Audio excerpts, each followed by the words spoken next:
Good evening. Welcome to the 5-8, where we discuss each of the week's 5 most fucked up topics for 5 minutes. This week, we're only going to discuss one of the week's most fucked up topics for the entire show. One topic, 5 subsets of the topic, 2 hosts, a guest, some singing, a lot of curse words, and as many cocktails as we deem necessary. LB, how are you? Good. I'm having my tea. I'm gonna spill some tea. I'm having a White Russian because that's what I'm having. Mm-hmm. Yeah. It's going to be thematically, kind of a Yeah. thing. Yes. I was thinking, we like to think of this Trump thing as an alternate reality, like it's a TV show we're watching, right? It's like that's a thing that we say. Yeah. And this is like what, season 9 of this? Oh, at least 17. And it's like one of those shows, it's like Severance or like Lost. Just everybody's analyzing, wondering what's going to happen next. And if, to go 9 full seasons, if the big reveal is that the 2 presidents hooked up, not a single human saw that coming. Not a single one had that. If you thought that was even on the in the realm of possibility, I don't even know what to tell you. America. Yeah. Yeah. Right? I mean, yes. Are we going to talk about that? I want to talk about that. Later. No, that's I'm bringing it up front because it's silly and we don't know anything anyway. We don't. Yeah. But it just occurred to me, like, what would really, what would be surprising? Well, that would be, that would be surprising because there's a lot of things that would not be, but that would be. That's a surprise. Yeah, I think so. Yeah. So, and I guess like with you, and because we haven't really talked about this that much. I mean, we've talked about it a lot over the years, but in the last couple of days, we haven't really talked about it that much. And I know you were on Jen Taub's show this morning. Correct. And this is going to be, not to give it away here, but an extension of that going forward. So I'm curious to get your take on all this. And I think what I really would like to know is what is it? Like he's hiding something. And I think we all kind of, hint around at what it is that he's hiding. What is he covering up? What is it and why? Those are the questions I want to, I would like to get at tonight. In an hour, if we could. I think can you solve all of the problems and crack the entire code in an hour? I don't know. I think I can. 3 words. Your mission. Go ahead. Russia. Oh, those are words I know. I know these words. Yeah. I know these words. Yeah. Yeah. And maybe a little Israel. And could be a little China. Yeah. A little Saudi Arabia. Definitely Saudi Arabia. This is a geopolitical story. It always has been. It's always been a story about money and large sums of money, whether flight capital, coming out of the collapse of the Soviet Union, transnational organized crime money, which is kind of the same thing, that needs to be laundered through luxury vehicles in the U.S., like real estate, or, big scandalous political caches of money that went missing that Jeffrey Epstein had his hands all over, like the Iran-Contra story, and it turned into a Ponzi scheme, and the characters around all that. It's just always been a money story. You've heard me say this for over a decade. Yeah. And it's when you're talking about characters like this that swim around and play around in sort of like rogue intelligence, moves, setting up their little intel ops because they're brokering deals with nation states, like Robert Maxwell did, which is how we get into our first topic. Then you're talking about the different level of tactics involved in the control and the movement of that money. And the tactics involved end up being tactics of state intelligence agencies. And some of these tactics are pretty disgusting and corrupt. like, the industrial scale rape of young girls so that you can have a tremendous amount of compromise. But it's all for the money. Right. It's Right. all for the money. Yeah. Yeah. And just real quick before we get into the the meat of the discussion here, Yeah. and the topics that we have sorted out. I've been reading the Virginia Giuffre memoir, Yeah. which is really harrowing stuff. Yeah. And I think just right at the beginning, I want to at least acknowledge her and Yeah. all of the people who have stepped forward to speak about this, because it becomes a thing where they just keep doing it over and over and over. Mhm. And it takes an incredible toll, obviously. But without these women, nobody would know anything about this. Right. And so we have to. I just want to say that up front. It's important to recognize that. So anyway, we don't want to. Anyway. We're going to drift into a different angle, and I don't want to minimize the. No, I don't want to minimize either. I've never wanted to minimize it. No. I'm not saying you are. Yeah. It's just it's. Thank God for their strength and voices, and the tragedy of what happened to them. And we to just only have the frame be, it's just one guy who had a horrible perversion, and so all of these girls, it's not the frame that's doing them justice. Right. They were Exactly. They were victimized on the scale of, and thrown, just Ghislaine Maxwell's, how she spoke about them is how they were treated and how they were seen because of the stakes of what was going on. Right. And so when you get swept up into something like that, it's important to call that stuff out for them and everybody else. Okay. Yeah. All right. Let's put our time on the clock. I want to get to our guest because we can spoil it. It's Jen Taub, everybody. We're going to keep going with the conversation. Her book's in the background. We know. We wanted to keep talking because, her mind was like, I'm having ideas. I'm having connections. It was like, okay, you got to come on because she has a lot that's firing in her mind that we want to hear about. Okay. So 8 minutes on the clock. I think our first one is R max to G max. Yeah. Cause I think, one of the things we were talking about and, is how Epstein fits into everything in terms of the intelligence operation. Because I think that's important. And we were saying a lot of people say he's part of Israeli intelligence, he's Mossad, and that's not what you found. So I want you to go into, if you don't mind, who he was, what he was doing, and why that's important, and how the Maxwells kind of fit into all of this. Right. Okay. So we have to start with the Maxwells, with Robert Maxwell himself, because that was that book, that biography on Maxwell was sort of a launch pad for me. He's called, Israel's super spy. Certainly he was connected with Mossad, but mostly with the sort of the overarching intelligence agencies. There are many branches of intelligence agencies in Israel, just like we have in the United States. We talked about that this morning as well. So I think it's Oman is the name of it. Israel's Signal Intelligence Group that's what it's called.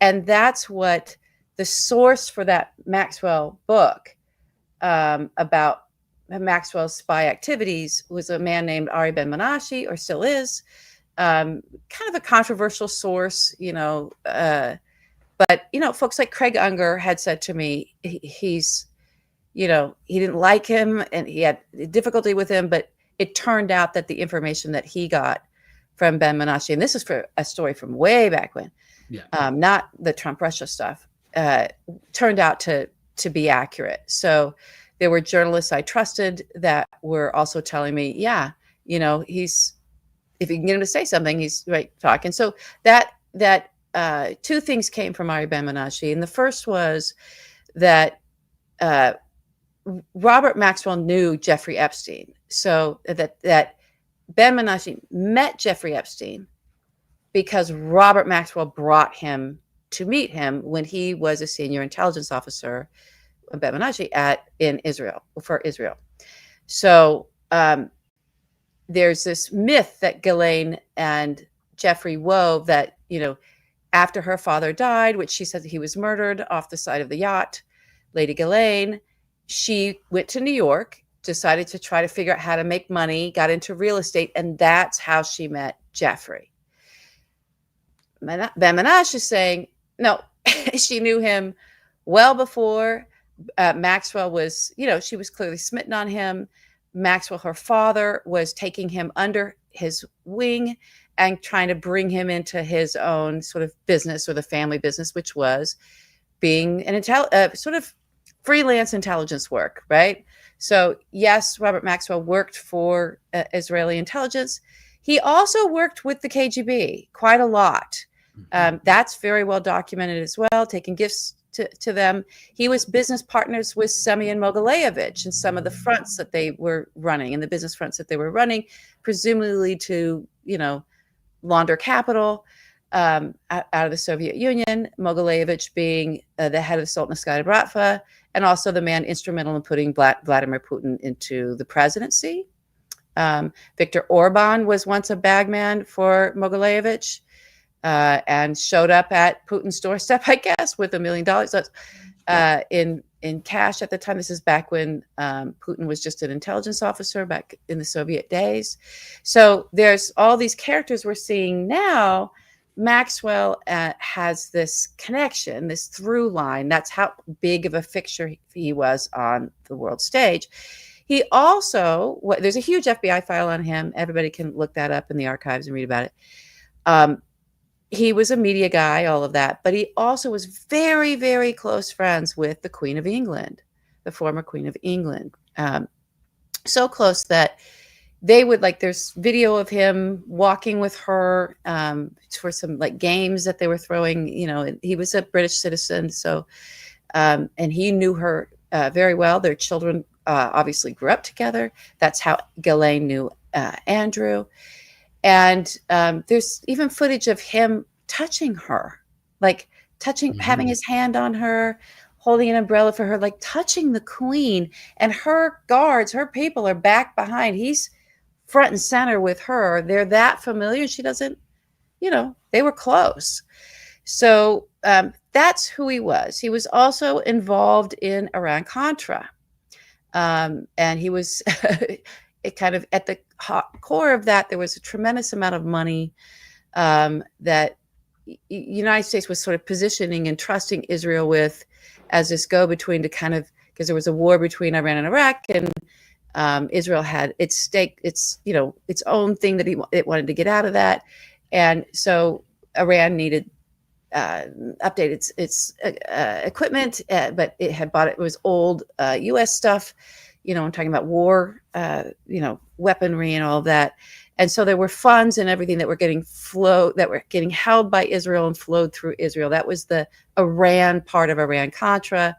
Ollie North accidentally sent a whole bunch of money to the Sultan of Bahrain, and he's like, what the fuck is this money? And, oh no, I sent it to the wrong accounts. And so that's why that whole scandal broke into the wide open. But Maxwell, again, at the heart of that. And that money in there, the people involved with that money, which kind of went missing, ended up being Adnan Khashoggi, who's the man that was Jamal Khashoggi's uncle. And at the time, Saudi arms dealer and one of the wealthiest men in the world, if not the wealthiest man in the world. And his best friend was Ivana Trump.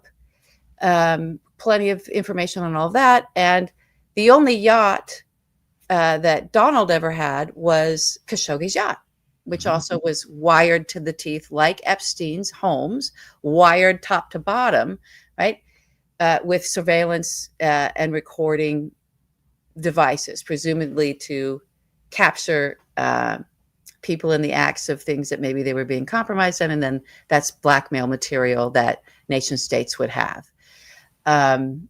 This is the world. I don't know what to say about it. It's to speak to it into just over a YouTube show between you and I, two writers and journalists and novelists, it's fantasy. It just sounds fantastical, right? Right. But it's real. It's these are the characters. This is what happened. So what is the if it was Israel involved, who Robert Maxwell was, we do have an Israeli prime minister in the Jeffrey Epstein realm, a former Ehud Barak. And so if it was Israel that Epstein was working with on some level, and their intelligence agencies, certainly that's who he was being recruited under Robert Maxwell to work with. That's the intelligence officers he was being introduced to. And the group through which those former intelligence officers are saying he was connected are the signal intelligence groups, the people who would be able to go and do things like wire up his homes, wire up the plane, wire up the island, and capture all of the compromise. So yeah, it's a lot. It's a lot. Ivana Trump is from Czechoslovakia then. So is Robert Maxwell originally. Yep, they're Czech. Yep. So they could theoretically talk in Czech and Trump wouldn't know what they were talking about, which Don Jr. would, though. Don Jr. speaks right. Don Jr. Yep. Don Jr. would. So that's it. And then Donald knew Robert Maxwell very, very well. Plenty of images of him with Robert Maxwell on Robert Maxwell's yacht, Lady Ghislaine. The other piece before we get to the next yachts. The next thing about Israeli intelligence is that when Jonathan Pollard, that's his name, right? Yes. The Israeli spy who was in the United States got busted. Yeah. His attorney was Alan Dershowitz, who of course is also Jeffrey Epstein's attorney. Right. And in these emails that got released, I forget who wrote the email saying that Obama asked Dershowitz about the situation in Israel, like that Obama had contacted him to find out what was going on there. Yeah. So just more of that. I mean, what I would say about Dershowitz, I just posed the question. You have a nation state like Israel that has perfected its intelligence agencies to like a fine, sharp point. It's a tiny country. These are the resources that they had. They knew how to develop, go out and hunt and take out the former Nazis. They have a different approach to intelligence, and remembering that Russia is considered the motherland, right? Even though they're our close ally, Russia is the motherland. There's always been a very close, deep connection between Israeli intelligence and Soviet intelligence that then evolved into, Russian Federation intelligence. That's all. There's no disputing that. That's just the world and the reality of it all. But does anyone really believe that Israel would allow just anybody to represent their spy, Jonathan Pollard, the only Israeli spy ever not caught, but ever convicted? Because what he did was so egregious that the United States was willing to pursue this guy, convict him, and shove him in a hole for, 20, 30 years. That's how bad he compromised our intelligence agencies, our intelligence product, our intelligence world, at how much national security was this man threatened. Do you believe that the only Israeli spy that was ever going to be tried and prosecuted, that Israel would allow just anybody to represent him? Nope. So I just posed that question to sort of get a framework of who the fuck Alan Dershowitz may or may not really be. Yeah. Good lawyer, if you could afford him, I think. Yeah. Okay. Next topic. We should move next on. Topic. Okay. Got to move on. Got to get to Jen. Got to get to Jen. Try to do this quick. Okay. Got to do this quick. So this is the topic is Oslo to Helsinki. And you had, when I first heard about Epstein and the Russia stuff, okay, my first thought, because one of the emails was Epstein saying, basically I got to get close to Putin. This is like, 16, 17, because I can tell him how to handle Trump. And my first instinct was, I don't think Putin needs your help, dude. I think he's got that figured out. I think he's doing just fine. Yeah. So, but then you came and you have a completely different and I think more accurate read on this, which I had not heard anywhere else. So what did you see when you read all those email exchanges, specifically the one about, the Norwegian former prime minister. Yeah, and when I want to get into that with Jen too. So we'll show the email and get into all that with her. So maybe we can just tee it up and spin this through really quickly. So my take on that was, when I saw that, it's like, oh, look who's swinging his dick, right? Is whatever. It's so gross to think of him that way, but that's what it is. It's he's, I think, terrified. Knows the world that he's been playing around in for quite a long time, knows the stakes. Certainly seen plenty of people die. Was big connection before, somebody he was working with out of the Russian Federation was presumably killed. I mean, could have had a heart attack. I don't know. We'll get into it.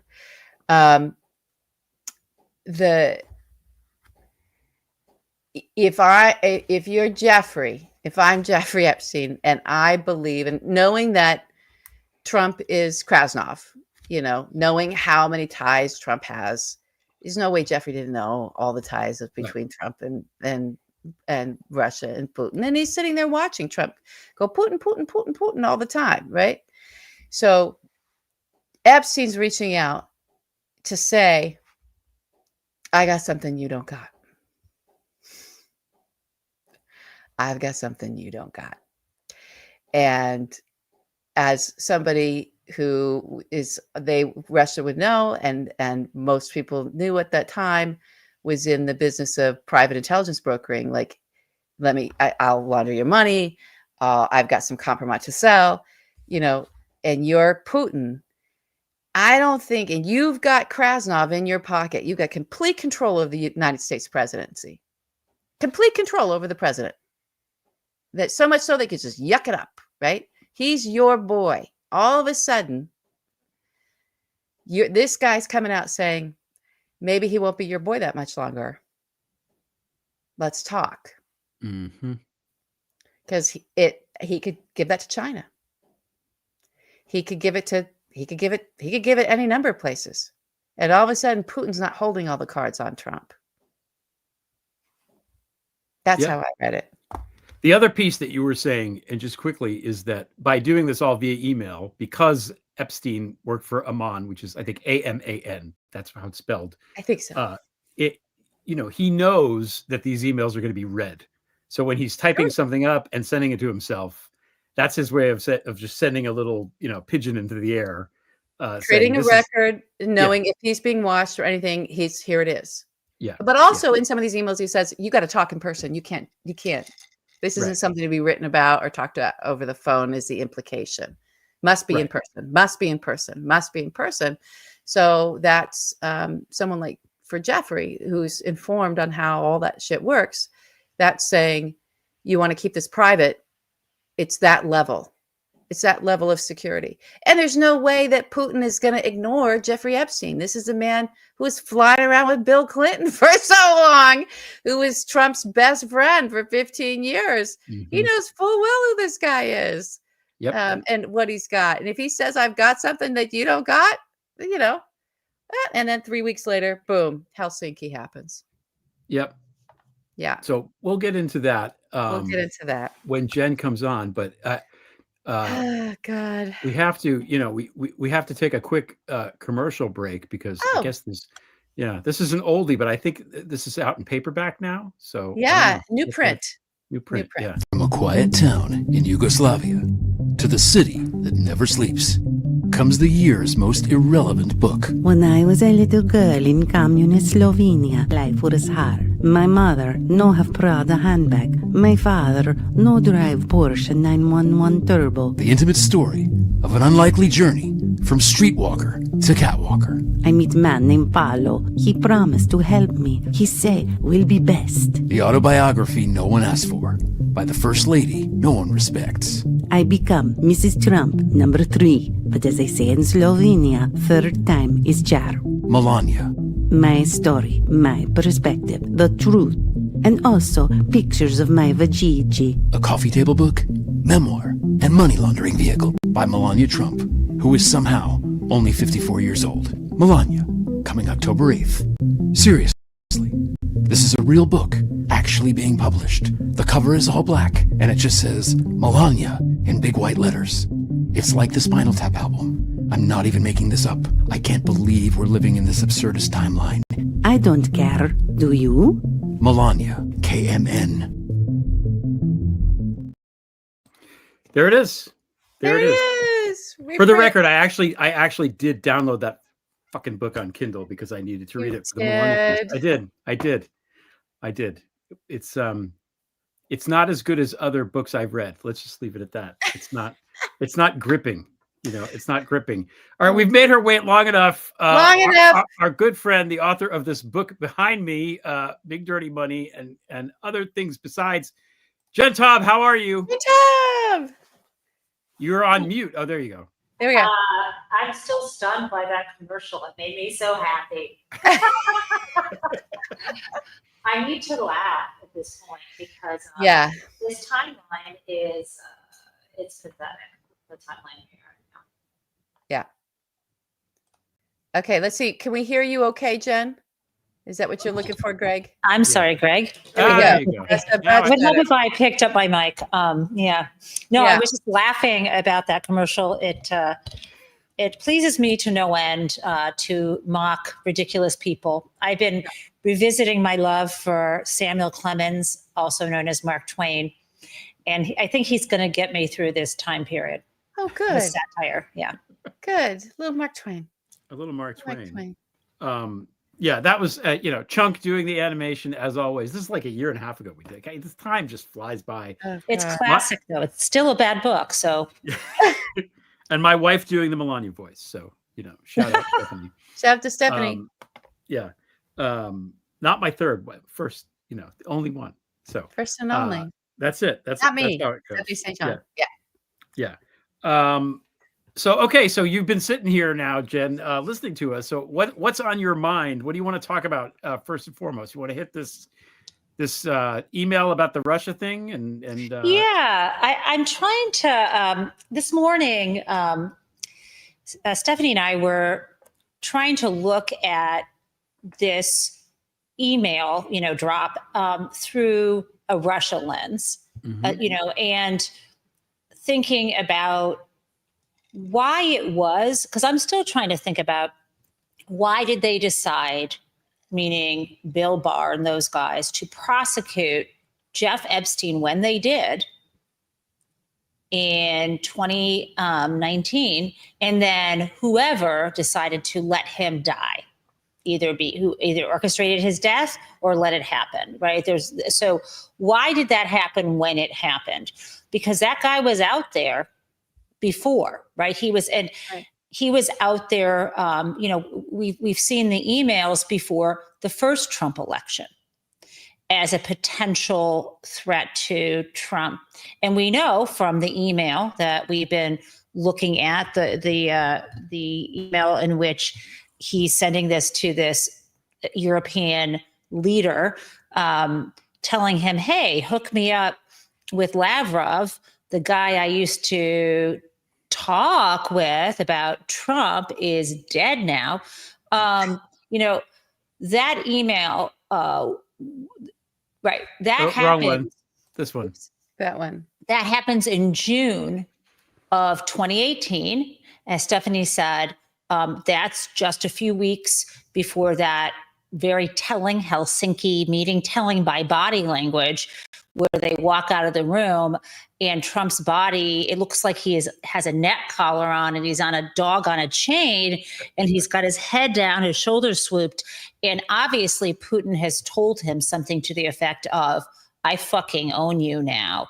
Do what I say or you're toast." And we don't actually know what was said because we don't have a readout on that, but it sure felt like that. So what Stephanie was talking about, is this idea that, something happened between them. There must have been some conversation that, with Epstein to Lavrov or Lavrov's emissary. So I guess what I'm curious about is what was new that Epstein offered them, or what was the reason? I suppose, what was the reason why that was important then. In other words, Churkin, who he'd been chatting with, maybe he wasn't passing on all this information because we know Churkin dies at the beginning of 2017. Epstein was clearly talking with him, I would think. Let's just remind everybody who Churkin is. So you're talking about the former UN ambassador from Russia. Okay, so who is by nature of that, you're talking about a spy chief, someone coming out of the Kremlin intelligence agencies, much like Kislyak. So not just ambassador, right? Not just sort of a diplomat, but someone that's, the Russian Federation doesn't send out people like that into those positions unless. Neither do we. Well, then he also had a history. He had a history of the Soviet Union. Right. He was like this was a sort of a long guy that had been around the block from in the transition. And he's the ambassador, the Russian ambassador to the UN. Is that right? Yes. The UN. That also means, by the way, for those unfamiliar with New York, that's like a half an hour walk to Epstein's house from the UN. Maybe, right. It's depending how fast you walk. Just right. So so let's think of this guy as being in place. I've seen the show The Diplomat. I don't think it's not a stretch to think that any diplomat from the US or anywhere else is connected with the intelligence service. This is part of what soft power is supposed to be about. It's all of it, right? So you've got this. Let me help you. And embassies are also, like our embassy in Russia is also where the head of whoever the CIA bureau chief of Russia also is. Yes. So they're in together. Yes, diplomat is a great example. And it's not entirely always offensive, like we're looking for stuff. It's defensive. It's protective, right? You don't want. Okay. So we've got this Russian ambassador who lives in New York, works for the UN, who we see in this email that you just showed us from late June of 2018, where Epstein has been for over a year now looking for a replacement. He used to chit chat with Churkin. Now he wants Lavrov to set him up with somebody else he can talk with. So this is what it says. I think you might suggest to Putin that Lavrov can get insight on talking to me. Vitaly Churkin used to, but he died, ? Which to me says, died, was killed, holy shit. And he sends this to this guy, Jagland, who this Norwegian, I think he was even once prime minister, but at this point he's like secretary of the European, like he's on this European Commission at that point. So of course has access to Putin. And he actually says, I'll meet Lavrov's assistants on Monday and will suggest. Epstein goes on to say Churkin was great. He understood. This is what we were talking about earlier. You guys talked about earlier in the show. He understood Trump after our conversation. It's not complex. He must be seen to get something. It's that simple. Well, if it's that fucking simple, then you don't need to have a face-to-face meeting, right? He needs a face-to-face meeting. Yeah. So this is 2018. The presumption is that meeting either probably happened or Putin already had that shit already on Trump, because by the time you get a few weeks later to Helsinki, where Donald sides with Russia over the US, et cetera, it's bad, right? So I guess what I'm asking then was there something, we had that happen. And then in November, we get to, just a few months later, we get Julie K. Brown's explosive story in the Miami Herald about the Jeff Epstein deal in Florida. Of course, all this time, we had a lot of victims bringing lawsuits. This was already happening. So I guess what I'm wondering is, that happens, and so we get Helsinki in July. We get Julie K. Brown's stories come out in November. And then what happens next? June of 2019, Epstein gets arrested. So between the November stories, between the end of 2018 and when this indictment happened, what was going on with Bill Barr and Donald Trump that they decided it's worth it to go after Epstein at this point because he is a problem for us. And I wonder, and here is my hypothesis, if you look at some of these emails that start happening. You see this email in June, where you get, I'm sorry, was it June? No, this email in January to Michael Wolff, complaining because Trump is talking, obviously publicly, saying, I threw this guy out of the club. He was This bad. is January 2019. Yeah. January 2019, just a few months after the stories come out. Of course, Donald Trump is commenting on these because he's president. And he's saying, I never knew anything was going on with Jeffrey. That's what he was saying publicly. But some people complained to me. At that time, he was saying, some people complained to me that he was hitting on their daughters or whatever. He made something vague. And so I told him he had to leave the club.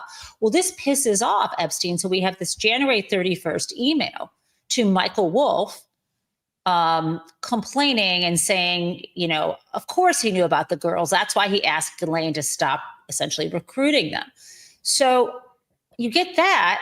And then you get that crazy email you were talking about where he writes to himself about trying to tell the story of not just the recruiting girls, but also this fight over this Palm Beach property, maybe. And then the next thing you know, he's indicted.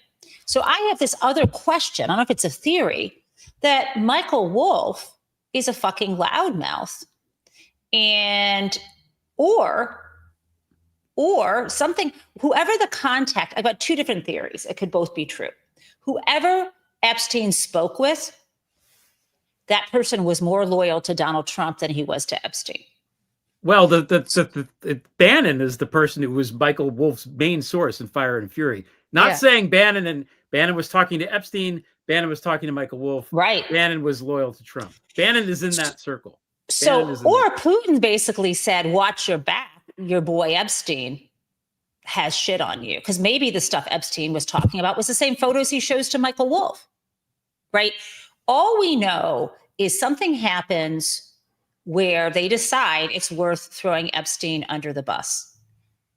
And I don't know what that calculation was, but there were enough people at that point who wanted Epstein prosecuted. And I guess Donald thought Epstein would never talk about him, or he just didn't have enough to say at that point. Because remember, Donald was saying, Epstein was always saying, I can bring him down. I can use this. There was something that he never really acted on that. Right. So, I'm trying to understand a lot better. Or he did. And he got he got caught and killed, literally. Right. Or he did hand it all over or sell it or, give it to the Russians or somewhere else that he believed then would come to his rescue in his time of need. And that didn't happen. And this is where my theory comes in. Remember that guy Dugin, the Dugin guy? Yeah. Yeah. Dugin. Alexander Dugin. No, is that what? No, not Alexander Dugin. Oh, who? This Dugin guy. I'm saying it's Dugin, but his name is Dugin. His name is. This is the guy who was in the Palm Beach Police Department. Oh. This is this guy Mark Dugin or Duggan, who had worked in the Palm Beach Police Department and knew all about the Epstein stuff. He's a bad character, this John Mark Duggan. But there was reporting in 2019 after Epstein died. I'm looking on my phone at this to remember this. He had been MI6 was concerned about him because he thought he had a lot of dirt on Prince Andrew. This is a guy who had a lot of stuff going on. So he ends up going in 2017 and seeking asylum in Russia. Oh, that guy. Right. And he was also, before that, before the election in 2016, he was already working with the Russians, creating misinformation about Clinton. Yeah. So it seems to me that Epstein didn't have anything at all that Mark Duggan didn't already know about or that Putin didn't know about. So do you think it was just a matter of time before they decided to get rid of him? I just don't understand. It could have been so easy. Bill Barr did not have to prosecute, or he could have put that on a slow burner. Well, you would know more about the legal process of all that. I wanted to just add. I want to add this in terms of the FBI. When you have a lot of reporting that's surfacing information that all of a sudden brings attention and spotlight to criminal activity that the FBI should be looking at. The FBI will start looking at that. And, I don't think at that point in the first Trump presidency, the FBI had been corrupted the way it is now. So really, really. Understatement. So understatement. I think you probably had. And even Bill Barr wasn't as bad as he was. He wasn't as bad as so Pam Bondi. I think it could very well have been the FBI going, okay, this is a case. We need to look at it. Let's talk about bringing, and it's a big, massive organization. So it sort of could have been that it didn't quite know how to stop that from happening. And Trump wasn't maybe paying attention. Out of New York. Yeah. Out of the Southern District of New York. That's right. Right. So that could have just been like, okay, now it's happening. Spotlight. Here's all my try to distract. When was the call to Zelensky? I want you to do me a favor. I have that for you. Yeah, I have my timeline. So just to get all of this, we get Epstein on July 6th early July. He's charged. That's 2019 now? Yes, 2019. That's like early July. Then the end of July 24th, finally Mueller testifies. And then on July 25th is the phone call where Trump says, I would like you to do us a favor, though, because our country has been through a lot. That was July 25th that happened. Next day, yeah. Yep. And then a couple weeks later, Epstein is dead. Speaking of timeline, going back to 2018. August 10th. There's August, and then Julie K. Brown's piece comes out in November of 2018. In October of 2018 is when Jamal Khashoggi gets killed. That's right. Might not be related, but Epstein he had a Saudi passport. That MBS is definitely in this. Yeah, he even writes about MBS in this. Yeah. Yeah. So I don't know that has any bearing on anything, but that's Epstein liked to be a player. He liked to be a man of international intrigue, and people knew. I wonder if people were not the men who were not participating liked probably the information he gave them about other powerful men because it was something they had on them. Okay, so this is what Greg and I were talking about. I'm glad you brought that up, Jen. So what Greg and I were talking about before the show is this thing that's always irked me about Jeffrey Epstein, the magical wizard of finance, right? When you get into look at who's around him, when you're looking at someone like Leon Black, you're like, why is the head of Apollo or Goldman Sachs or Larry Summers even, right? Who was head of the World Bank and whatever. Bill Gates, Peter Thiel, Elon, all after we know he's a pedophile, whatever. Right. These are not people who are naive to the ways of the world of finance might work, right? So what was Jeffrey offering to them that was special beyond their powers? And I figured it out. What Jeffrey has to offer to them is his connection to nation state intelligence agencies and the geopolitical piece of where the world is going. It's not just access into sovereign wealth funds like the MBSs. They could probably even get that. It's knowing, okay, let's shape the deal through the blackmail that I have. It's that he had levers that he could pull within the geopolitical realm that these bankers, right, these men of finance could benefit and profit off of. That makes sense. I wasn't thinking of that because any of those moves can affect interest rates, affect trades, affect currency, and they want any extra bit of information is useful for a trade. It's a money story. It's a money story. Stephanie, he's the human equivalent of an offshore island. Yes, he is. He is an offshore island as a human being.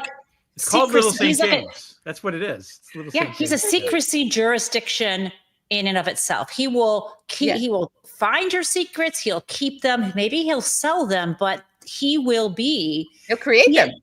He has no morals, no scruples. He will, he's also a good fall guy, they probably thought, because they can say, oh, I had no, this is just the way Les Wexner said, oh, I didn't know he was doing that. Yeah. By the way, I don't know if you realize this. I just saw today, the House, and sometimes we've been talking about the fight that Jeff Epstein, I guess, got in, or Trump got in with Epstein by outbidding him on that property in Palm Beach. And we've always talked about how this Russian guy buys it for $95 million. The guy, remember, the person put it on sale was having financial trouble. We talked about that. But do you know who the original owner of it was before it went to? So the guy who has know this. That I forget. Wexner, you mean? Yes. Yeah, Wexner. It was Wexner. Yeah. So of course Epstein thought this was going to be his. After this other guy couldn't have it. Wait, okay. You said you figured it out. Oh, the thing I figured out was that he is at like the equivalent of an offshore jurisdiction. Okay. He's willing. He's like the guy he's beyond the law. When Bear Stearns created these like hedge funds, it's like he's like an off balance sheet entity. Like he will do the stuff you need done.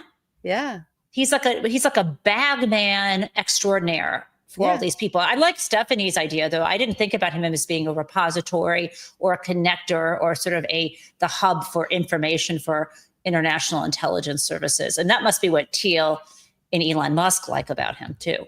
Yeah. Now listen, Tesla's all over, and his relationship to Tesla all over, presumably meaning Elon Musk, all over those emails as well. Musk saying that picture of him with Ghislaine at the party doesn't prove anything. I don't even know who she was. She just came up to me.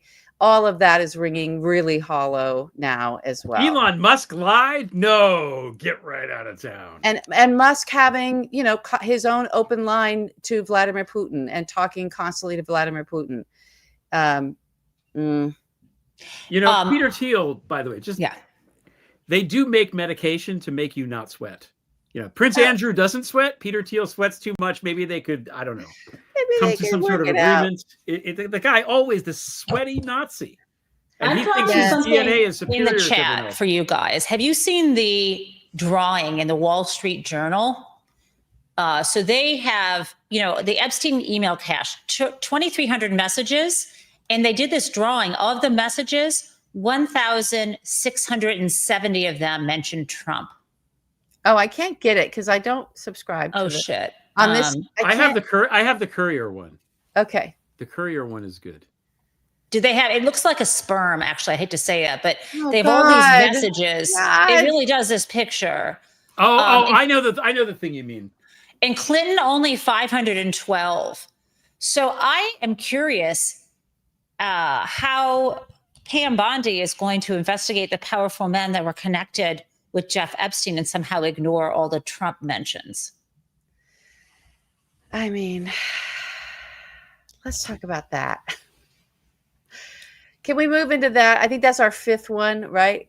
What's Model T? I can't remember, Greg. What was that? Trump. We're just going to talk about Trump. Sorry, Trump. I have the visual. And I'm trying to figure out how to share it. Yeah, I could share it with you if you let me share screen, but you can do it too.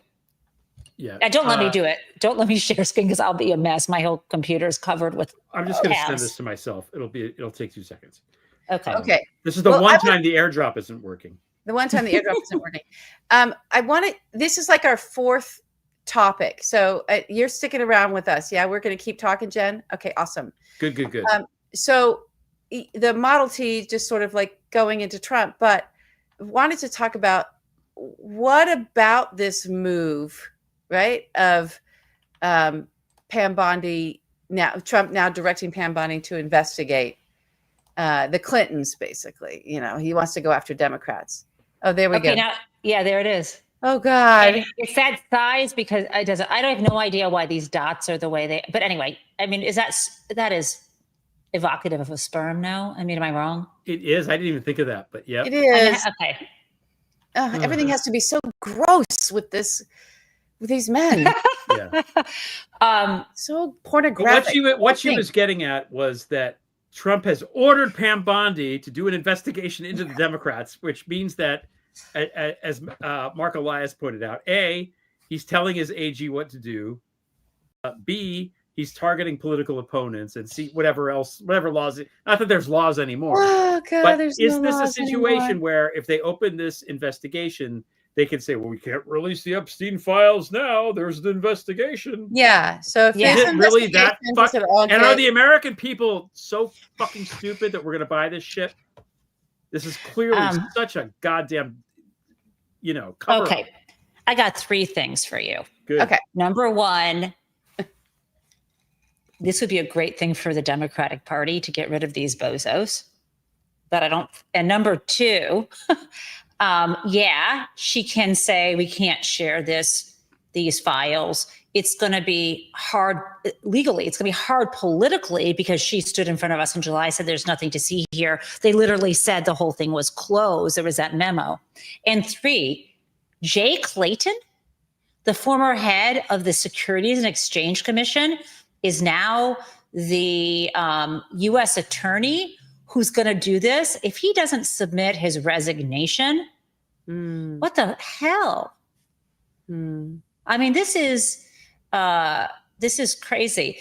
I think, I don't like politically motivated prosecutions. I don't think the public is going to fully buy this. And I do think there are people at the FBI who may leak this. Leaky? Because, Allison Gill and, what she's written about and talked about with them not having, they were in such a rush doing the sort of discovery through these documents that there weren't the proper controls. So look, Lindsay Halligan is about to be, have her face rubbed in it. They're basically, the judge is going to say you're like an ordinary person. The indictments of Comey and Letitia James have to be thrown out. They're just, what these guys are awful people, but they're also stupid. And so I guess the good news is, Trump was never going to let this come out anyway, because you would need, as we've talked about, you need a supermajority. You don't know this, right? Do you know that you need a supermajority vote in the House and a supermajority in the Senate to override Trump's veto? And even if you had that, no one was going to force Pam Bondi to give this up. What are they going to do? Have the Pam Bondi sue herself to? I know. It's so corrupt. It's so corrupt anyway that the more, can New York State sue? Why can't New York State sue? All these crimes happen in New York State because they're financial, right? Well, there's actually the trafficking. There could be state, or it would be the district attorney in Manhattan could sue, but she's also being investigated right now. She's got a lot on her plate. Oh, actually, no, I'm sorry. That's a AG. It would be Alvin Bragg who could start bringing some of these. Alvin Bragg, the only person in the whole country who actually convicted Trump. That Alvin Bragg. Just saying. Right. That would be helpful. I think this is not going to go away. Aren't the victims going to be talking next week?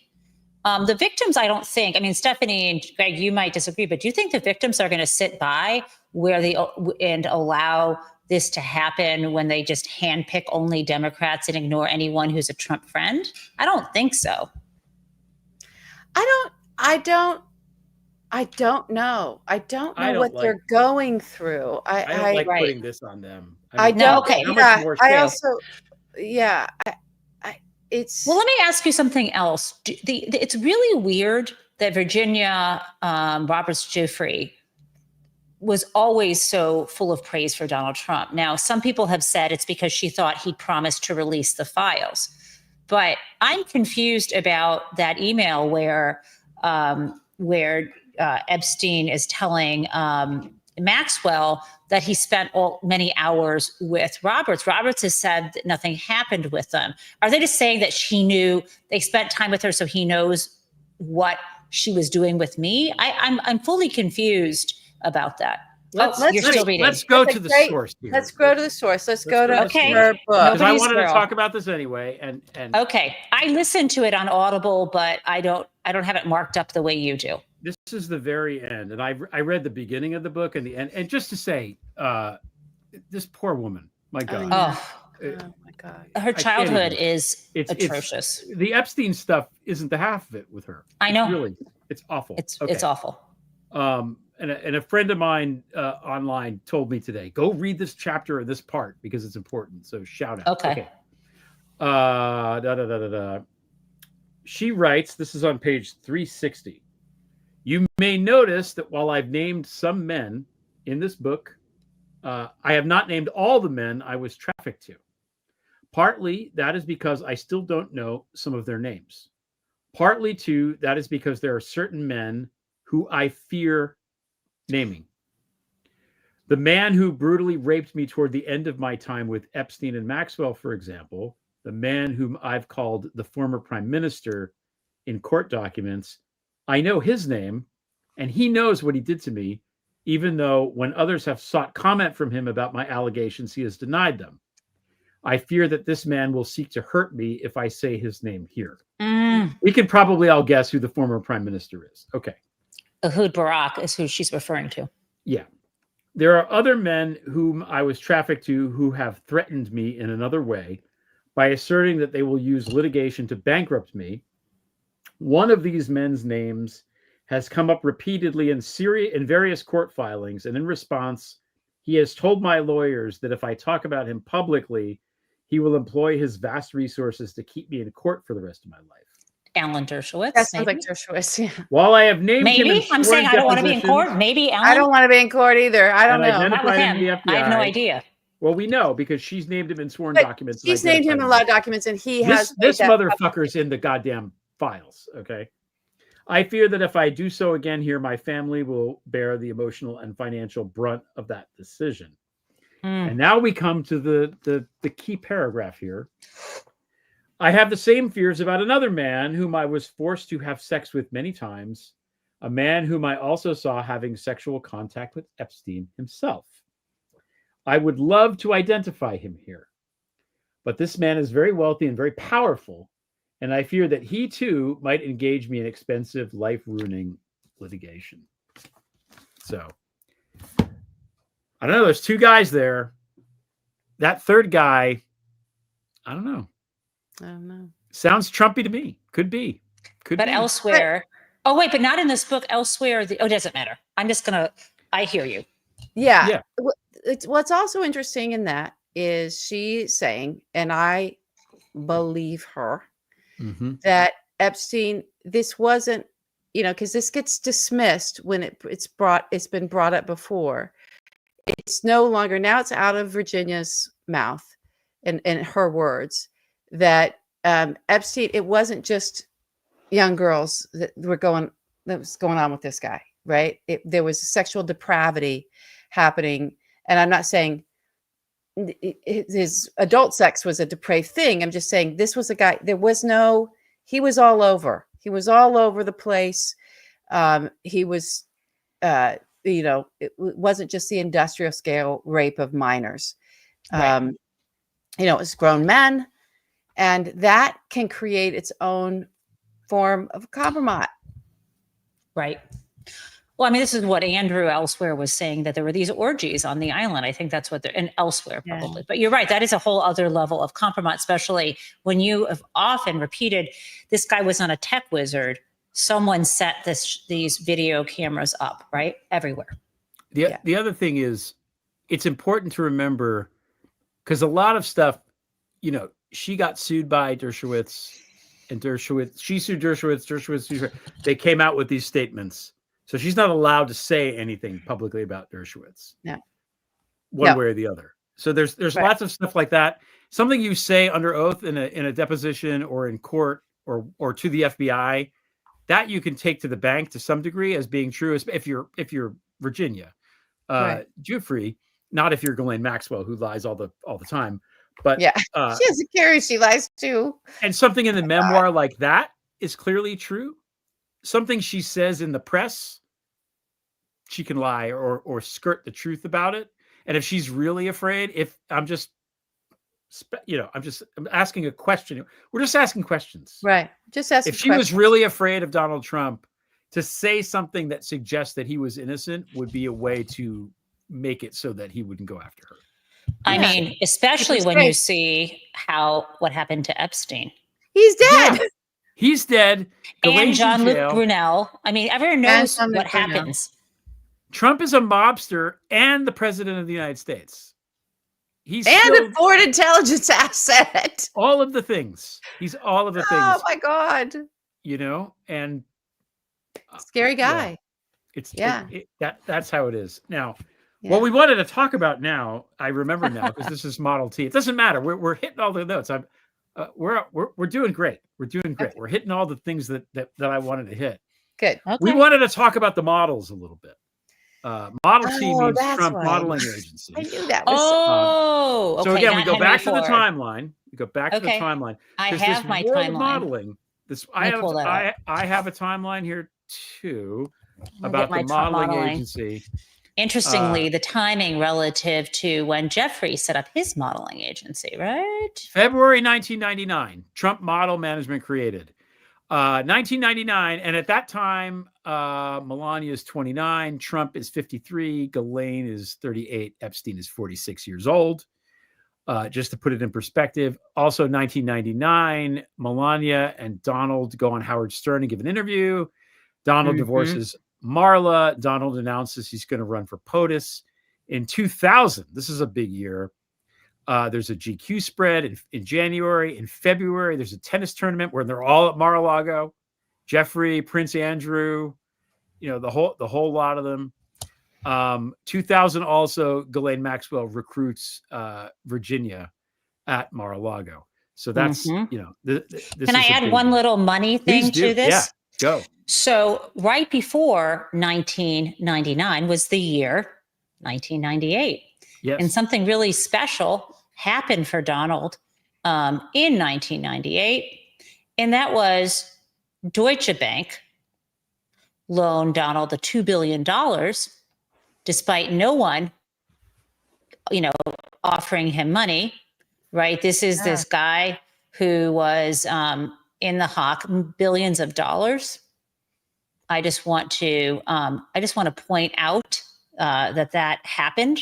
And of course, as you know, that even before then we had, I think at that time, I'm just trying to think of when he was already bankrupting his casinos. And by the way, in 96 was his second trip to Moscow, right? He made the first one in the 80s. This is his trip, right? This is 96. He goes to Moscow in order to start building his Trump Tower Moscow. So they're deep at this point in 98.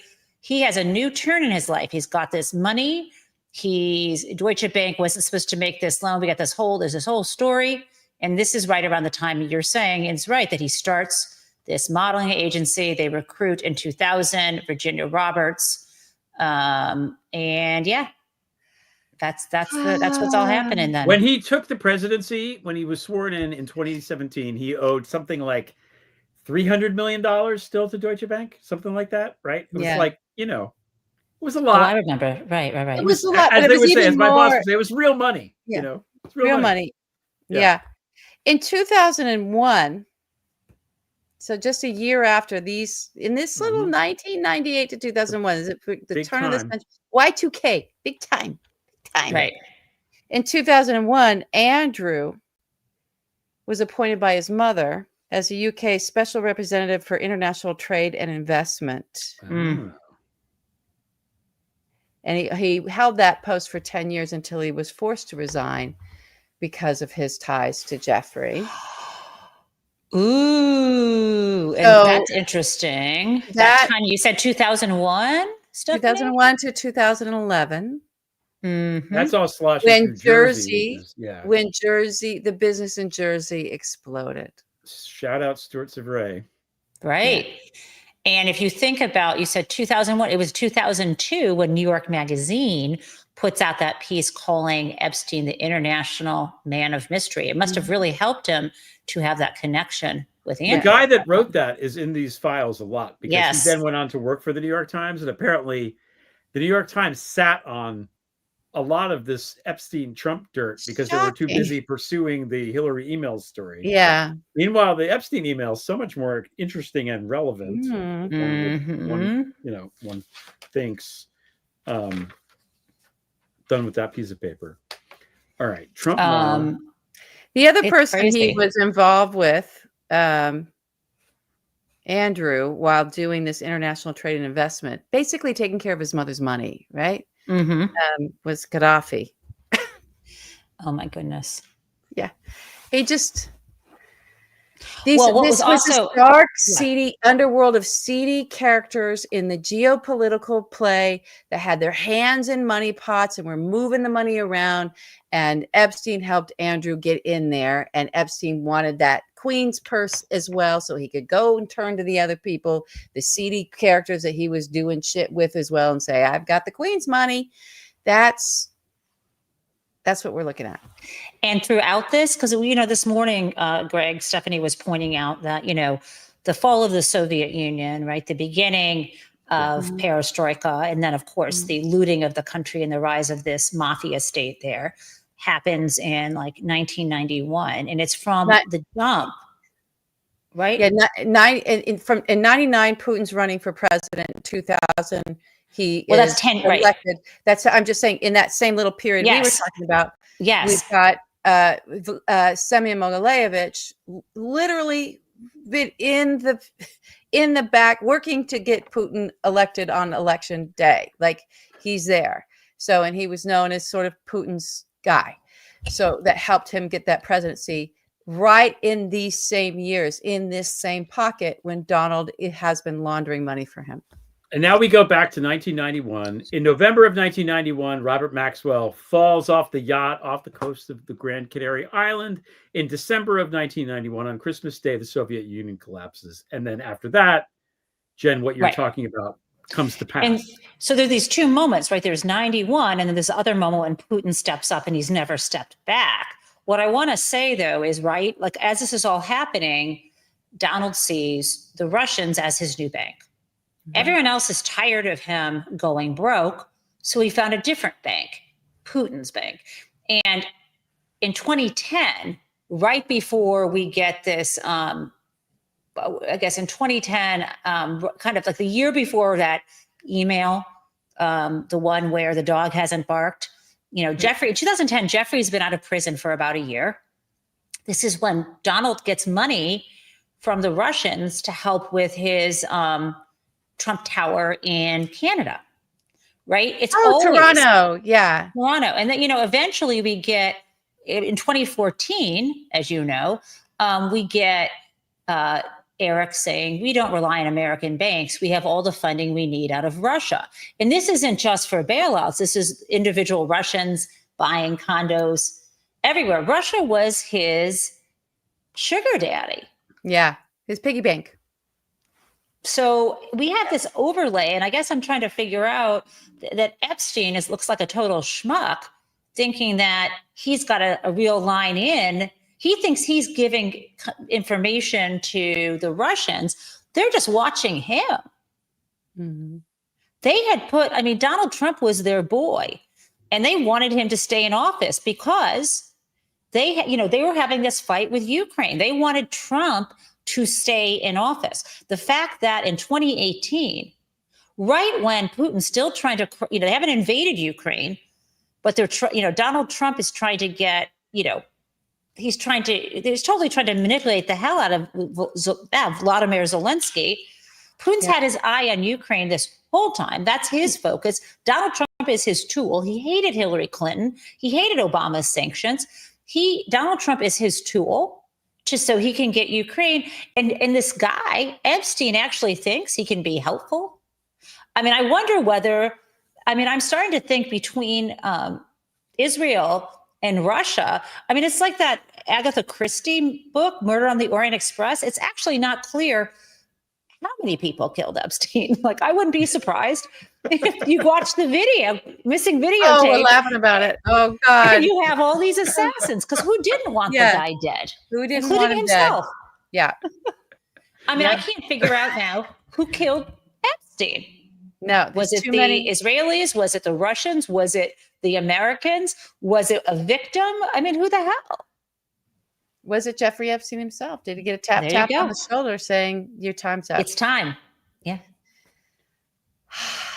We don't know. It's a lot of stuff. It's a lot of stuff. Wouldn't he rather have some sort of lethal injection, though? I mean, dying by having your neck broken is not pleasant. Yeah, I'll never forget. Not that I know, but who? You know? Yeah, I was like, I think I was even talking to Glenn Kirshner at the time that information came out, and then he exploded on Twitter about it, because he was just like, I mean, just in terms of, he was like, he's like, that's not how the way that got broke. That's what we see, because he ran the homicide. You know, he was that office, the criminal offices, in DC. The body was moved. None of the protocols. Yes, he was like, no. I mean, he'd seen it all. So I kind of, you know, I'm not. I think you guys, I mean, Bill Barr did testify in the recent deposition that it was clearly a suicide. So I don't know what you guys. I mean, yeah. I mean, Bill Barr was like, I think he looked terrified to me. I also remember that. I remember him being like, oh, you know, almost as afraid as he looked when he read the Mueller report and he saw the real truth of it, and it clashed with his, you know, Fox News addiction. Grandpa. And the stupid press read his letter. Like, and then the guy's exonerated. I was screaming at the TV, and I wrote a piece. That's not exoneration. Do you see this excerpt? I know what the thing said. Like, and you know, but they don't want to have anyone interfere with their laziness. Perception. I don't know. Yeah, I don't know. Their laziness. Where does this lead? Yeah. Go ahead. Oh, this is I'm doing a tangent now. His senior year at Columbia, Bill Barr gets a job at the CIA. I had a friend who applied to work at the CIA my senior year, and he said what they told him was, if you want to work for the CIA, the first thing you do is don't tell anybody that you want to work for the CIA. He said that's what you do. But Bill Barr apparently told everybody that he wanted to work for the CIA and was going to work for the CIA, and everyone in this hall at Columbia was like, Billy Barr is working for the CIA. So this is a thing that happened that I'm told by somebody who went to Columbia at the same time. Did he work for the CIA, or you're saying he wanted to? No, he did. Billy Barr. Billy Barr. He did. His dad did too. Yeah. So he had some legacy stuff going on there. Yeah. Where does this horrible cast of So the problem for me is, if we talk about Russia, Putin never leaves office. And the way he doesn't leave office is, there was a period of time when, didn't he have some other guy technically have his job, but he was Medvedev. I can't say his name. How do you say it? Medvedev. Yeah, you got tongue-tied on Rybovlev. Yeah, it took me a while to say Rybovlev. I think I said it correctly. Sounds like Roboblocks. But Donald Trump was asked about this, and he said it was too cute that he would just have JD Vance run for president and he would run as vice president. Yeah. Right. Because then, if JD then resigns and he steps up, this is kind of the shit they've been doing with Lindsay Halligan. You have the person step down, and the Constitution doesn't say anything about, you have to be eligible to be president, but it doesn't say to be elected president. And I don't think he'll do that. I mean, that would be the right move for him legally. Oh, I don't think Bannon's been talking about it. He's been alluding to it. I think the plan is actually to have him be Secretary of State, and then have the Republican ticket. If it's Vance and somebody else that actually gets, they'll resign, and then Donald will ascend as for line of what's the order? But if it's a Democrat that wins, because I don't even know that a Democrat can win. I don't know that. I feel like these Dominion voting machines, the whole thing now that they've accused, and then they'll just impeach him, and then he'll still be right. It's the opposite of what Greg. Are you trying to stop us being crazy, or are you like, we're not? What's no? It's what this whole business where people are like, he can't run for a third term. It says in the amendment of the Donald Trump doesn't fucking care about the amendments. It says in the 14th Amendment he's not eligible to be president. No, but there will be lawsuits challenge. Matter. No, I don't think he'll win the lawsuits challenging, and the states will not put him on the ballot.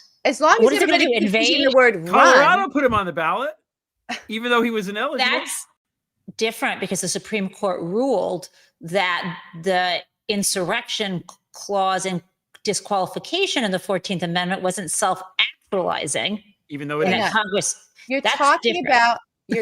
about running, and you're talking about ballots and names on ballots. If the Republican Congress has him be Speaker of the House is what I meant to say. Speaker of the House is the one. Yeah. I'm sorry, I got my brain. If they have him be Speaker of the House, Greg wrote about this in the opposite world, but this is the world that's going to happen. When they have him, they'll put him in as Speaker of the House. Then whoever is president and whoever runs, he's not running.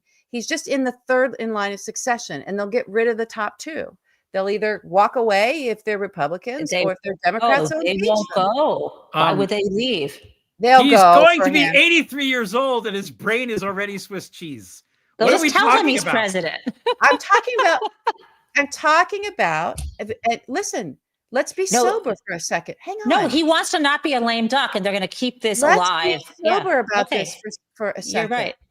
I'm talking about what they're saying they're going to do. Oh no, I know. This is the stuff that we do. We don't listen to what they say they're going to do. You're right. We dismiss Stephanie, it. I'm not laughing at you. I'm just.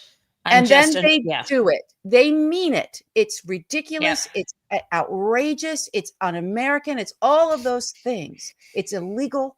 It's all of those things. They're going to do it. So who's going to run then? Who are they going to run? We just need to be in a position of understanding this is the kind of fuckery these people are going to do. They're going to do it. And we have to step up into that moment. If they're still around in power in 3 years, we're all fucked. I mean, this is this is so right now, Greg. Yeah, but like they're not going anywhere. Right. they're Then not going anywhere. What do you mean if? They're not going anywhere. Because remember, they get to count the votes. And JD Vance is going to say, I don't trust the votes, and throw it to the House of Representatives. And then they can, whatever. Yeah. So I'm saying. We're having this show because this is one of the things that actually can have the House collapse on itself. The House of Trump cards collapse on itself. Oh, you mean the Epstein. Right. Yeah. Yeah. Hopefully. But wing in a prayer, guys. Wing in a prayer. It's important to at least for us to be walking through to me, it's important to me to know that I am bearing witness and paying attention to the information as it's coming flying across my life, right? This is what's happening to America. Not old enough. Not old enough. He's not well, right? No, they've been saying that for years. He's fine. He's talking to She about immortality. If he might even be dead already, and there's somebody else wearing his mask. That's how crazy they are over there. That's a crazy place. That's a crazy mafia, mobbed up terrorist state. Like, don't believe anything that you see or hear from those, whatever they are. 73. And he's young. He's young, and he's got the best medical care. And he doesn't drink. And he's little, little tiny people. Like little dogs? Little tiny people like little dogs. They live longer. I'm sure. Little pocket. He's a pocket guy. He's a pocket. Is he as tall as me? No, he's tiny. I'm 5'4". He's shorter than you. 5'1"? He's like really 4'9", I think. No, I'm just hitting at him. He has insecurities about his height, and he has insecurities about how he walks, which is why he's always walking down big long hallways, because he was profiled in the beginning, and part of the profiling of what might be going on with him neurologically was his gait and how he ambled around, and he worked very, very hard to get rid of that, to hide the neurological. These are the things problem. I know. These are the things I know. I wish I knew other things, but I know these things. So where do we with this? This Epstein, the Model T. We were supposed to be talking about the Trump modeling agency, which... Yes, well, the Trump model, we kind of touched on it. Listen, with the fall of the Soviet Union came, in the modeling world, it transformed the modeling world. It transformed it. Because all of a sudden there was a whole new crop of models Beautiful young girls, anxious to get out, looking for a way to do that. And, you know, Donald, Brunel was on that early. A lot of the big agencies were on that pretty quick, of going in and getting those girls. And Trump. I mean, there was an expose on Brunel I was watching sort of recently. Like he was sort of like the bottom of the barrel. He was run out of England, right? He was. There was an expose. I think it was Diane Sawyer. Have you seen this? Where he was even like Eileen Ford and the U.S. modeling agencies were sending American. Yeah, because Karen Ford was related to Karen. They had a business partnership, so he was Karen models in Europe, right? Yeah, and he gets thrown out of Europe and starts it up here with Epstein's money, right? With Epstein's money, M2K or whatever the hell it was, and then lo and behold, Steve Mnuchin's name is on the it's on the paperwork for managing the, and he denies it. I kind of like, this is one of the things about Mnuchin. There's many, many gross things about him, but this is one of the things where I kind of believe him. I think Epstein, he was good at setting up the offshores. As you said, he was an offshore entity in and of himself, but he was great at setting up the offshores and probably had just names on file and would just, add names so that you could create the entity, form the entity. On the board of directors, he might have been listed, but he never showed up for any meetings. Yeah, so he'd done stuff before in the past with Mnuchin. They had a relationship, and so somehow Mnuchin's name ends up on this modeling agency. It's really astonishing. I'm just kind of wondering how it's possible that Donald Trump is still president, and I have not seen or heard a single elected official saying enough already. I mean, and how is, why aren't we paying more attention to Howard Lutnick and his interview? Howard Lutnick, the Secretary of Commerce, said, I live next door to him, and it was so disgusting the minute my wife and I were in there, and he showed us this massage table in the middle of like his dining room, and he said, I want to get out of there. And the interviewer, she said, well, why did so many powerful men spend time with him? Did they not know about this? He said, that's not it. They participated. This should be on the front page again. I know. Why isn't anyone calling on Donald Trump to step down? Here's the thing. In the very most generous version of this, when you look at how many people from Epstein's world are in Trump's cabinet, the first time and the second time. And we're learning more and more, new names coming all the time. Right. All the time. Right. So, or who have done something similar. Can be with that is that those two were so intertwined in their worlds for so long. There's a small world of elite of this Palm Beach, New York, blah blah overlap for so long that then also, but they were together. They were best friends for over a decade, for 15 years or so. That those are just the people that were in both of their lives, and that makes sense when you think about a friend you've had for 15 years. Your worlds start to overlap, right? That's the most generous we can be, is that they were so close for so long. That's why we have so many of those people. That is so damning in and of itself. And then the more likely scenario, the thing that pops out even more as an answer for that is Trump knows who he needs to keep near to himself, because he knows how explosive this whole fucking thing is. And these are the eyewitnesses. These are the eyewitnesses, and they get an appointment out of this. They get so keep your friends close, keep your enemies closer, and keep your co-conspirators under surveillance. Yes, that's it. Good. Yeah, I like that. I think we should run with that. Oh my God, run with that.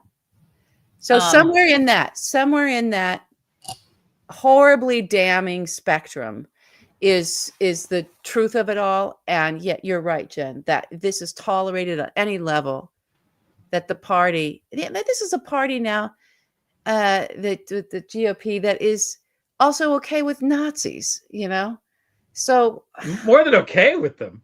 they are them. They're yeah. like The base. That's their base. Here we go. I can't. The whole thing is so depraved. And can I just say, even if he didn't do all of this, the way he is gilding the White House in and of itself is criminal. He is the most vulgar, disgusting person that I've ever seen. There's something trapped inside of him. There's a personality trapped inside of him that is compulsively making him put gold shit everywhere. He can't stop. It's getting bigger and more. The what? And want a ballroom desperately. And want a ballroom. Like all alpha males. It's between that and JD Vance's pillowy mouth. I can't take it anymore. I can't take it. You know how dogs piss to mark their scent? The gold is like piss everywhere. People should start saying that. Oh, God. Oh, that's good. I'm so sorry. Oh, my God. I really ruined your He's lives. marking it. No, I'm mad I didn't think of that myself. That's really good. He is marking. We have to hang out together more, you guys. Can I ask you, before you go, can I ask you like a banking question? I know this is kind of okay. So Jeffrey Epstein had a relationship with JP Morgan Chase for 2 decades, something like that. Okay. And Jess Staley was his main contact there. And he ran the wealth management thing. So he ran the accounts of all these bigwigs and stuff like that. Now, 15 years or something like that, 20 years, however long he had these accounts at JP Morgan, he brought in lots of clients. He brought in people that had lots of money. He did this, he did that. He helped engineer and broker the deal where they bought Glenn, what's his name's hedge fund. The percent, what's it called? I can't remember the name of it. And Jamie Dimon, who was CEO of JP Morgan Chase for most of that time, has never once met Epstein or talked to him. Is that weird to me? Because it seems weird to me that a CEO of a guy who's a micromanager and known as a micromanager would never once think, hey, this guy that lives 15 minutes from my house, no, I'm not going to call him. I'll just let Jess handle it. When did Jamie? Jamie stepped up to JP Morgan Chase in 2006. I think by the time, Jamie Dimon didn't want to meet him. I mean, it strikes me. Maybe he didn't want to walk into that house. Maybe he knew what would happen. He probably knew exactly. He probably knew the guy was a sleaze, just like how everyone knew Madoff was corrupted and they just tried to keep their fingerprints off of that. I think he knew that Epstein was a sleaze bag, and I think he didn't want to actually meet him. It would be, if that's the case, plausible deniability takes many forms. Yeah. Okay, good. That's a good answer. But if you're running a business, hypothetically, it would be weird to not want to meet the guy that's bringing in all this money into your business, I think. Wouldn't it? If you think I work at a very small business, and when we have big customers, we tend to talk to them. Yeah, but I don't. If you think someone's dirty, you probably don't want. If someone ever said, "Yeah, he says really creepy things to me," I don't think you want that guy near you, because then it would be a red flag, and he would have to do something. So the best case scenario is he's just avoiding him. This is a funny scene in the movie that we're writing. Oh my God, it's Epstein. Got to run this way. Got to run. Jamie Dimon jumping into the hiding behind a fern. I have one before you go. And you don't have to. We don't have to talk about this, but we have to at least just to wrap the Jeffrey Epstein email conversation. Okay. Sure. I got it. Sure. And back to crackhead Liberace in the White House. That's unfair to Liberace. I know, that's what my mother said, and it's true. But it's his aesthetic, though. But oh my God, he's like the what were those two brothers in the guys in the Lions? That's like Donald Trump. Yes, but anyway, sorry. Go ahead. And not to put down people with a crack addiction either. Just thinking of the Charlie Sheen stuff. So there is that email that now people are talking about of Bubba. Wait, is that why I keep hearing things in the okay, tell me what this email is, because I haven't seen it, but there's been some weird insinuations on Bluesky. Okay, so Mark Epstein wrote an email to Jeffrey saying, does Putin have the video of Trump blowing Bubba? That's a quote. It must be AI. No, it's really in there. No, it's really and no, then, no, I'm which saying is it's fine. a joke. You say you're right. It's a joke that except they go back and forth a bunch about it. And then there's a picture of like no, I see that picture. I think also is off. You think the picture's AI? You think it's off because it no, I don't know think what it's year. AI. What I year just was think this it's an email? angle, and it makes it look weird in the angle. I can't remember. Maybe that's what they're joking about. Maybe there was a photo and it looked like he was blowing Clinton, but they are laughing about it. There's no way. That was my Everybody want to give Bill Clinton a blowjob. I can't take it. And Ken Starr is in these emails too. And it's some weird thing that's happening. Starr is in these emails? Ken Starr was his attorney, one of his attorneys. I know, but Ken Starr was also the guy. He was writing about Ken Starr. Ken Starr's going to be there, and like it was. I know, but Ken Starr was also the guy with Bill Clinton and Monica Lewinsky. Yes, the blowjob. Right. Yes, I know, but I think they're just joking. I mean, I think it was like a Photoshop. What year did this email happen? It wasn't a Photoshop. No. What year was the email from? I don't know. About. Oh, okay. God. That I don't know. The picture that we've seen is of Trump grabbing his junk. You know, I saw that picture. But yeah, I don't know that he is. I think his hand is just moving. I think that's a camera angle, and his hand is moving because his hand looks big, and so I think the hand is forward in front of the camera, and Clinton's standing back, and it's public. I don't know. That's how it could be, but I don't think so. 2018, March of 2018. March of 2018. So in our timeline. Oh my God. In the timeline. It's before the Epstein email to the Norwegian former prime minister. I thank you for asking me this question because I was wondering why people were calling them the Blow brothers or whatever. Like I didn't know what was going on and I didn't want to Google it. So you've spared me having to discover this on my own. Is this the right one? There you go. Ask him if Bannon with me. All good. Bannon with me. What? Yes. Wait, how are you doing? Wait. All good. Bannon with me. Yeah. Where did this start though? How are you? A while back you mentioned that you were pre-diabetic. Does anything change with that? What is your boy Donald up to now? Please note the information contained in this communication. And then that was from who to who. And then he replied from Jeffrey, so brothers. Jeffrey to his brother, all good, Bannon with me. And then from his brother to him, ask him if Putin has the photos of Trump blowing Bubba. So he's saying to Epstein, ask Bannon, who's sitting there with him, if Putin has these pictures. So they could all just be making a big joke out of the whole thing. Wait. And then there's one more. It goes on. It continues. Hold on. Bear with me because there's more to it than that. Okay. Just give me a second. Sorry. I know we have to end it in this way. You know. Well, the 1990s did begin with the fall of the Soviet Union and the blowing of Bill Clinton. I mean, it all was together. Okay. Yeah. Hey, here's no more. Ask him if Putin has photos of Trump blowing Bubba. And then Jeffrey says, and I thought I had like agita, you know, like anxiety. Yeah. That's Yiddish. You and your boy Donnie can make a remake of the movie Get Hard. Sent via tin can. That's a joke, but the movie would Get Hard. So okay. So they're joking.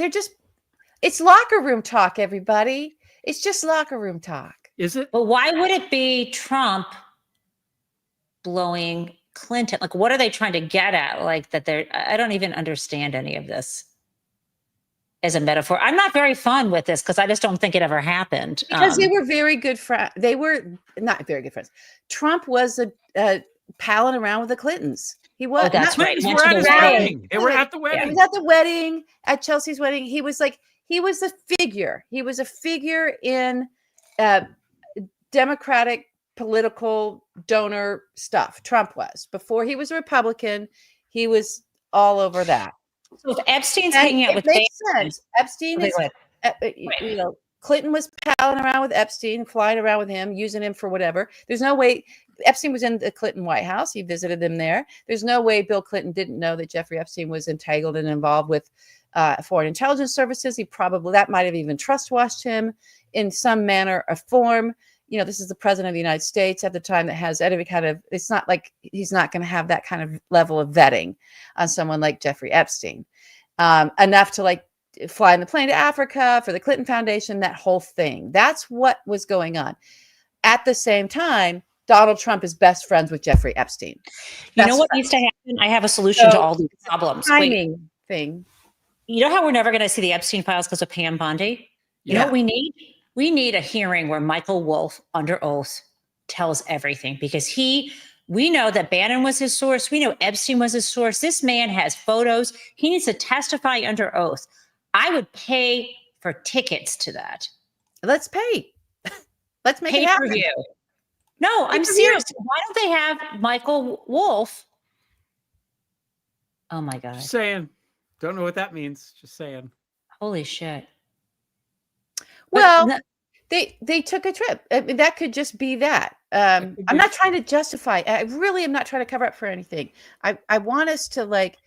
I'm more into the Bubba blow. Like I think these people are joking around, but I don't. And I would love, and I wouldn't love. It would be maybe the end of all of our sorrows if there was a photograph of Trump doing that, right? But well, I mean, that probably never happened. It's a joke, right? If we can get the cult of Bill Clinton and Donald Trump to cancel each other out, ended all at once, I'd be like psyched. I would too. I would be so ready for that. And Larry Summers. I mean, all of them. Whoosh. Goodbye. Goodbye. All right, Jen Taub. We did it. We went there. We somehow. I think we hit everything. I don't think we lost our dignity. I hope we still have it. I think we're okay. Okay. Thank you. Mwah. Goodbye. I think we're okay. All right. You're the best. Where can people find you? Talk about your show. Get plug. At Jen Taub on Bluesky, and then Monday through Friday from 9 a.m. to 10 a.m. on YouTube. I think it's called Jen Taub Live. I don't do it on the weekends because you can tell my brain is fried at this point. Oh, it's great. All right, and I'm happy to see you again twice in one day. Both of us in our same outfits. We made it. We made it to the end of the day. Good night, Jen. We love you. What it means is that. Oh, are we done with the show? Oh, I don't know. Okay. Okay, let's be done. We're going to get through it. We're at an hour and 40 here. We're going to get through it. What we say at the end of the show is that we're going to get through it. Through it.